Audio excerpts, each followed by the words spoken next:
Shalom, everyone. I hope that you are doing fabulous. Thanks for joining for actually a reading, and I'm doing it at the leading of Yehovah to read this. And so, anyway, I'm having the impression if you're watching it, then you're watching it. I guess the day that you should be watching it. I'm almost having the impression in my spirit as.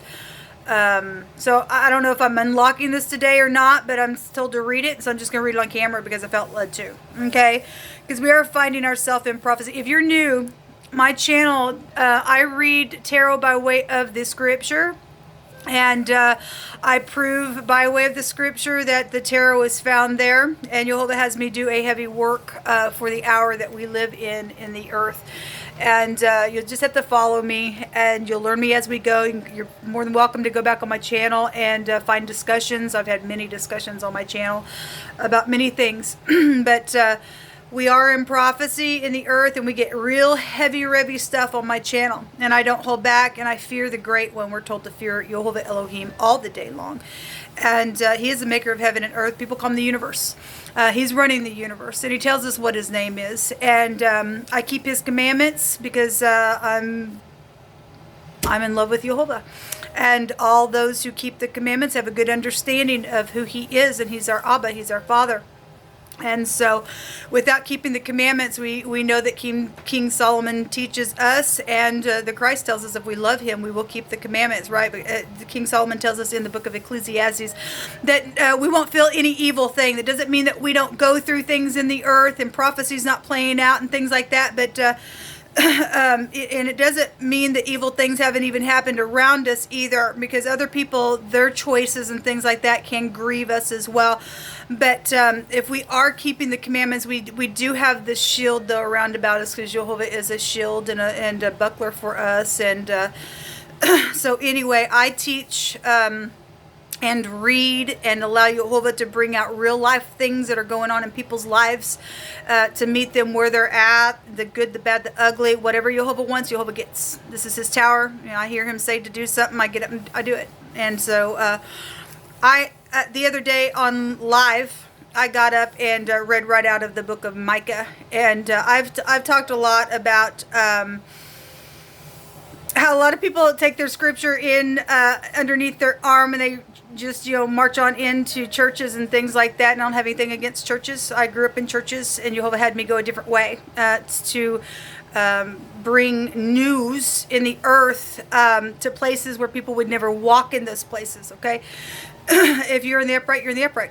And we need people everywhere. But we can find good and bad in all kinds of things, okay? And if we can prove something out of the scripture, and Jehovah, likes to hide things and tell us to do something even within, like the tarot, and then I had the discussion the other day, and he proves that he's there by his word, and he says to use that and make every crooked place straight.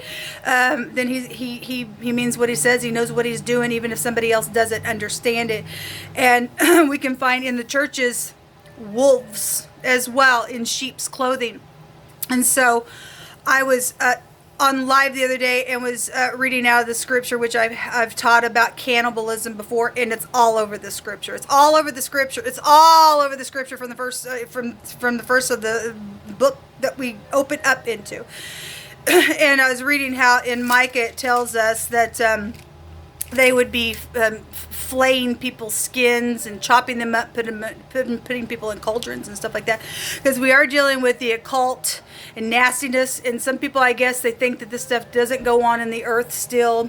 And we hear those nice little Bible stories, and it's major things that we are actually reading in the scripture. But we just, for years, it was just a nice little Bible story until you're put right in the middle of some things, and you experience it firsthand and realize that, oh my gosh, we are at the end of things as we know it and have known it, and people are waking up to real truth. And I've talked about how I have told Jehovah, oh my gosh, I've read that all my life, I didn't see that before. And the Bible is a living word, and it lives today, and it is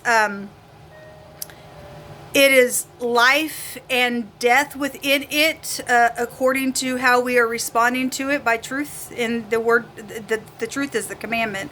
That is the light that teaches us the path that we walk in. Okay. And he tells us to walk circumspectly before him, to redeem the time and things like that. All kinds of stuff in scripture. There's a lot of metaphorical things in the scripture. There's it just lives in all kinds of different types of ways it expresses itself. And so Jehovah is a mystery to us. Today I heard him say to go back to Micah and read chapter 7. So you just take this chapter as it applies to you, and take it as it applies to me, and whatever Jehovah is saying through it to everybody, he just told me to get up here and read it. Okay, so it says, "Woe is me, for I am as when they have gathered the summer fruits, as the grape gleanings of the vintage. There is no cluster to eat. My soul desireth the ripe fruit." Sorry about my camera. "The good are perished out of the land, and there is none upright among men. They all lie in wait for blood, and they hunt every man his brother with a net. That they may do evil with both hands earnestly. The prince asketh, and the judge asketh for a bribe. And the great man, he uttereth his mischievous desire, so they wrap it up. The best of them is a briar. The more upright is sharper than a thorn hedge. The day of thy watchman and the visitation cometh, now shall be their perplexity." We had confusion energy coming out with the hangman today. There is a lot of perplexity in the earth today, because we're fixing to read a portion of scripture where Christ stated in the Great Tribulation what would be taking place within people, and that our own household would find enemies there. Okay, I'm in Micah 7, by the way, and I'm fixing to read verse 5 here. "Trust ye not in a friend." We don't trust in a friend. We trust in Jehovah. If you and I are trusting in Jehovah, and our eyes are on Jehovah, then when we deal this way with one another, we will know the truth, and it will lead and guide us, and all of that. And people leaning on the arm of the flesh, that brings a curse. Okay, we got people that I just read about saying, "Give me a bribe." Or I had a judge come out on my Spoon platform today as well. If you are new, I feel energy sometimes, and sometimes I flub up my words. It's energy flowing. I'm really feeling it. So you're just going to have to bear with me as I read this. Anyway, it says, "Trust ye not in a friend, and put ye not confidence in a guide. Keep the doors of thy mouth from her that lieth in thy bosom. For the son dishonoreth the father, and the daughter rises up against her mother, the daughter-in-law against her mother-in-law. A man's enemies are the men of his own house." Y'all follow my channel for the last couple of years. I have spoken about that personally. And I know you all have your own stories as well, because I've spoken to a lot of you all as well. "Therefore I will look unto Jehovah. I will wait for the Elohim of my salvation. My Elohim will hear me. Rejoice not against me, O mine enemies. When I fall, I shall arise, and when I sit in darkness, Jehovah shall be a light unto me. I will bear the indignation of Jehovah, because I have sinned against him, until he plead my cause and execute judgment for me. He will bring me forth to the light, and I shall behold his righteousness. Then she that is mine enemy shall see it, and shame shall cover her, which said unto me, Where is Jehovah Elohim? Mine eyes shall behold her. Now shall she be trodden down as the mire of the streets.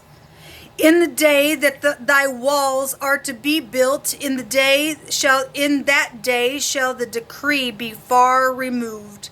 In that day also he shall come even to thee from Assyria, and from the fortified cities, and from the fortress, even to the river, and from sea to sea, and from mountain to mountain. Today we had the mountain come out on my spoon reading. Notwithstanding, the land shall be desolate because of them that dwell therein, for the fruit of their doing. Feed thy people with thy rod, the flock of thine heritage, which dwell solitarily in the wood. In the midst of Carmel, let them feed in Bashan and Gilead, as in the days of old. According to the days of thy coming out of the land of Egypt, will I show unto him marvelous things. I got so many videos of the marvelous hand of Jehovah in this hour and things that he has just done so miraculously.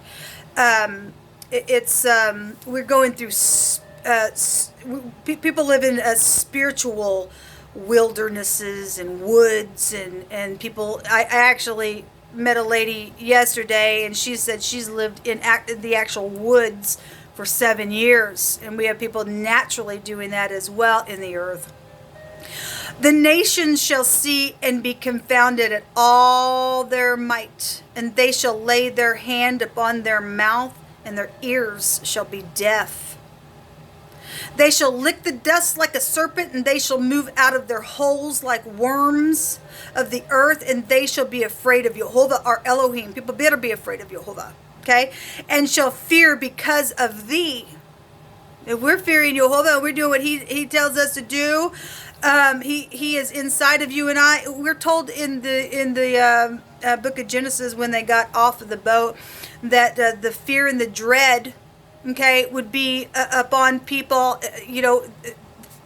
because Jehovah lives inside of his people. Okay, we're also told that with Moses and stuff like that. But who is an Elohim like unto thee, that pardoneth iniquity and passeth by the transgression of the remnant of his heritage? He retaineth not his anger forever, because he delights in mercy, people. He delights in mercy. He will turn again, and he will have compassion upon us, and he will subdue our iniquities, and that will cast all their sins into the depths of the sea. Thank you, Jehovah. That will perform the truth to Jacob, and the mercy to Abraham, which thou hast sworn unto the fathers from the days of old. And I just felt an impression to just read that. Maybe you need to go back and read some stuff out of that. We got a lot of stuff that comes out on the channel about bribes and stuff like that. Jehovah has a lot to say about that kind of stuff. A person who gives a bribe to pervert the way of somebody's path, you end up cursing yourself. That person's also cursed. And we got legal stuff in here being talked about, judges and people being mischievous and wanting gifts and stuff like that.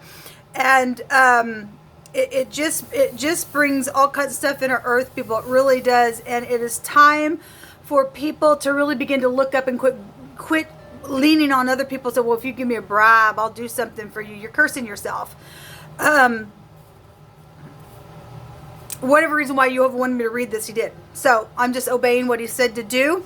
And anyway, I'll be back today to do some more readings as he leads me to, and all of that. I bless you all today. Thank you for listening and doing what you need to do in the earth, or making things right. If you've sat there for a long time, and just understand that some people have also gone through things from third and fourth generations for forefathers who have hated Jehovah. And he says, I visit 3 and 4 generations down the road. And we also have energies that people are dealing with in a very traumatic way, because our fathers also lied to us about things, and everything's just like coming to a head in this time. And we got the whole earth is just, my God, especially people understand my story and the things that I've gone through and stuff like that. That's why you're dealing with mental people, and the perplexity. It's their turn to have this perplexity, okay, for the things that they've done, the mischievous works that they've done. We do know the little people game that they do play, and they try to turn it around and say you're cray cray. And that's dangerous, people. It's dangerous to put your mouth on people when you absolutely know, when you call people that and they're not, because you're trying to get away with whatever has gone down here with legal matters and all kinds of stuff like that. Okay. Anyway, I'll just leave it right there. I just heard Jehovah say to read this, and so I'm reading it. So if you're watching it, then it's unlocked. I may have unlocked it right when I read it. I don't know. But I just kind of have that feeling on the inside. So, but anyway, if you're watching it, you watched it for a purpose and a reason. There's something in here for you to have some understanding. And so go back and study it. Okay? Until next time, shalom.